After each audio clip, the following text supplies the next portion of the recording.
India کے زیر انتظام جموں کشمیر کے وزیر اعلیٰ عمر عبداللہ کو مزار شہداء پر فاتحہ پڑھنے کے لیے آہنی دروازے کو پھاندنا پڑا۔ عمر عبداللہ نے سیکورٹی کا حصار توڑتے ہوئے دیوار پھاند کر مزار شہداء پر فاتحہ خوانی کی۔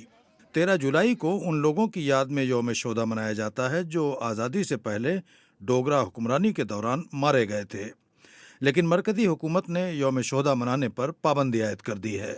میں ان سے پوچھنا چاہتا ہوں کس قانون کے تحت انہوں نے آج ہمیں روکنے کی کوشش کی؟ اگر رکاوٹ تھی تو کل کے لیے تھی، کہنے کے لیے تو یہ کہتے ہیں یہ آزاد ملک ہے، لیکن بیچ بیچ میں یہ لوگ سمجھتے ہیں ہم ان کے غلام ہیں۔ ہم کسی کے غلام نہیں ہیں۔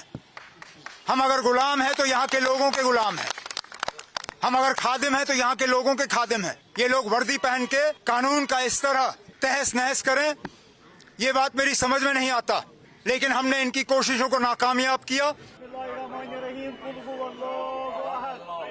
13 جولائی کو عمر عبداللہ سمیت کئی رہنماؤں کو نظر بند کر دیا گیا تھا۔